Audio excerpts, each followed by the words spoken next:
Salam dostlar. Niye hicamadan əvvəl və sonra nə etmək lazım olduğu haqqında daha çox danışılmır? Gəlin birlikdə araşdıraq. Əvvəlcə hicama prosedurundan əvvəl nə etmək lazım olduğunu müzakirə edək. 1. Yüngül yeməklərə üstünlük verin. Hicamadan ən azı 2-3 saat əvvəl ağır yeməklərdən çəkinin. Mədəniz boş olmalıdır, amma tam ac olmamalısınız. 2. Hidratasiya vacibdir.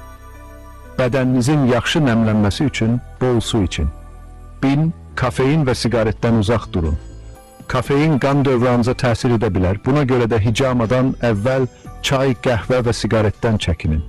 Bəs hicamadan sonra nə etmək lazımdır? Budur bilməli olduğunuz məlumatlar. 1. Su için. Hicamadan sonra su, təbii meyvə şirələri və ya bitki çayları ilə nəmlənməyə davam edin. Yüngül və qidalı yeməklərə üstünlük verin.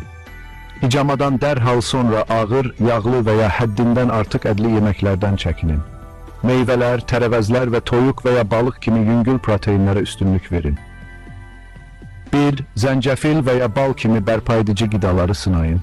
Bunlar qan dövranını yaxşılaşdırmağa və bədəninizə gözəl enerji təkan verməyə kömək edə bilər.